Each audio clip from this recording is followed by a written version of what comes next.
So today it's keys to success number 63. I forgot to introduce myself last week. I'm Dr. Rutherford, chiropractor certified. It's a state law. I have to say I'm a chiropractor. I won't even get into that. And I am one of the first certified functional medicine practitioners out there. So Dr. Reno Gates, board certified chiropractic neurologist, also a chiropractor. So we're going to talk about the food pyramid today, because as we may be finding out today, if you repeat the big lie enough, people will start to think it's real and people will start to follow it. And there's been talk about the food pyramid. I don't know if you're aware of that or not, but it's been changed and Mrs. Obama says things about it. But the food pyramid still has flaws. Actually, do tell, because I live under a rock. So I don't watch the news. I don't watch TV. I let him know the news. Yeah. I mean, he does all the research. I do all the research for like the structure of the clinic and what healthcare is going to look like, and if they're going to let us practice in the near future or whatever it is when they change laws and things of that nature. So, but yeah. So the food pyramid still is the food pyramid. There's and you know, it's the same thing as a lot of things people come in with. They say, oh, you know, my neighbor went and they took this and they did really well, and I did it and I did really bad. And or my neighbor went on this diet and it really worked for them, and I started on a diet and I put on 26 pounds. And you know, I just so what's going on there? Food pyramid. There are a lot of things that are out there that have a lot of I don't know if I want to use the word the hype, but there's a lot of data about it out there. And it's kind of hard sometimes for us to grasp that maybe on a national level, that with our government being involved and they have access to so many research facilities, and those research facilities can have such prominent names that you would have to believe that what they're telling you is right. But if you're watching this and you are a patient here, or I'm finding prospective patient, you have a problem. You have a problem. And the consistent strain that runs through most of the patients that end up becoming a patient here and going through the program generally is going to have some sort of a different degree or level of stress hormones. But more importantly, frequently going to have some sort of an immune issue, usually are going to have a bad gut, usually are going to have some sort of a leaky gut. Not everybody, but I'm going to tell you, most of you that we're talking to, usually going to have, we talked about permanent leaky gut last week, and you're usually going to have some food sensitivities. And the number one sensitivity that we see over and over again is gluten. I'll leave it to you. Yeah, it's gluten. From here. Oh, okay. The food pyramid. I do the talking. He does the data. So we have a food pyramid. We have a food pyramid that's very interesting. That is killing us. Yeah, exactly. That's a good way to put it. You want to stop right there? We won't mention our favorite political satire cartoon and their version of the food pyramid, but in any way, in any event, as Dr. Rutherford said, the base of the food pyramid is consisting of grains.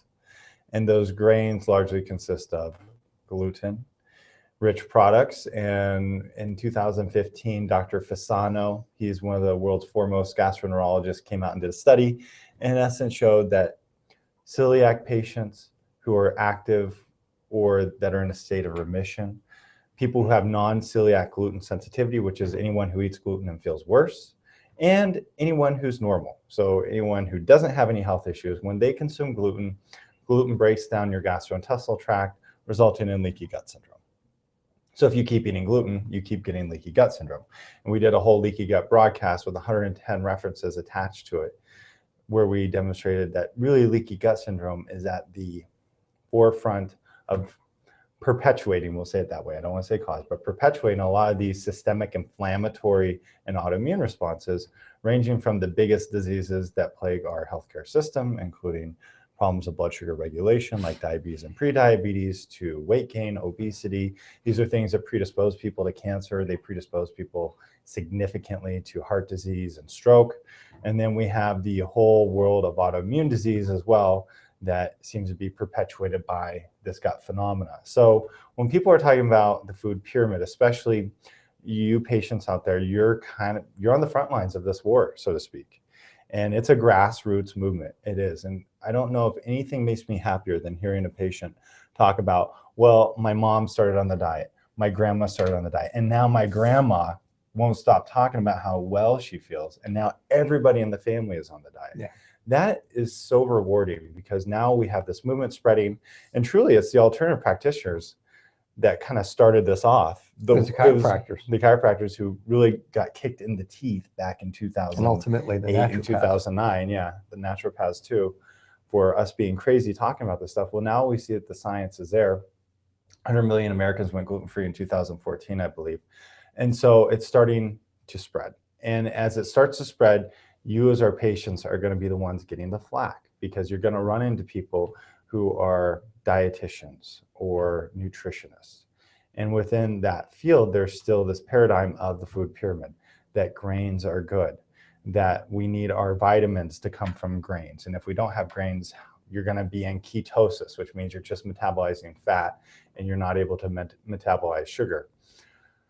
The reality is that you can still get your carbohydrates from sweet potatoes. You can get carbohydrates from squash. You can get carbohydrates from eating fruits. And so eating a diet... French fries. French fries, as well, as we talk about our weaknesses, as we talk about our battle with coffee. The reason that we brought this up, okay, is because now the government attention is finally turning to chronic pain. We now have estimates of 130 to 160 million chronic pain sufferers in this country. So now that it's half of the country, somebody there has finally awakened to say, this is a problem. And the solution is, and we have heard this articulated, and there's a reason for this broadcast, the solution is going to be, we're going to make more green belts in all of the cities so people can walk more, so that they can ride their bike. I guess maybe we're going to give out more yoga pants. I don't know, but we are going to also eat better. Unfortunately, the eating better that's going to be promoted to fix heart problems and diabetes. And it's going to be mostly, they're going to go after heart problems, diabetes, and stroke. That's what you're going to hear. Not all things that you folks are suffering from, by the way. And it's going to be the food pyramid. And that's going to be disastrous. Maybe for somebody who doesn't have autoimmune problems, maybe for somebody who's not damaging their gut consistently with stress hormones, maybe for somebody who doesn't have a perpetual leaky gut. But who is that? I mean, in reality, that's the question. It's almost nobody. When we actually look at the data. Maybe for those, he stole my thunder there, because I was going to say, maybe for those 3 people, the food pyramid is going to be fine. So you're going to hear this. So we're kind of preempting this. You're going to hear this. So stick to what you've been. Here's the perfect diet. The perfect diet is you find out what's in your gut that's screwing it up, and you get rid of it. You calm down all the stress hormones at the same time so that you're not perpetually damaging your gut. You now will fix that gut with whatever herbs and botanicals and so on and so forth, and you find out what your food sensitivities are. So basically, the perfect diet is probably a little different for each and every person that's ever walked in this door. Unfortunately, that's your perfect diet. There is not going to be a blanket, here's the diet that's going to keep you better, that's going to make everything wonderful. Not for everybody, okay? It might work for some people, and I wrote about this back in the late 1990s, but it's going to work for the vast majority of people. That approach is going to be a failure. So food pyramid, beware, it's coming at you. And if you've gone through this program, do not eat by the food pyramid. Okay. We'll see you next week.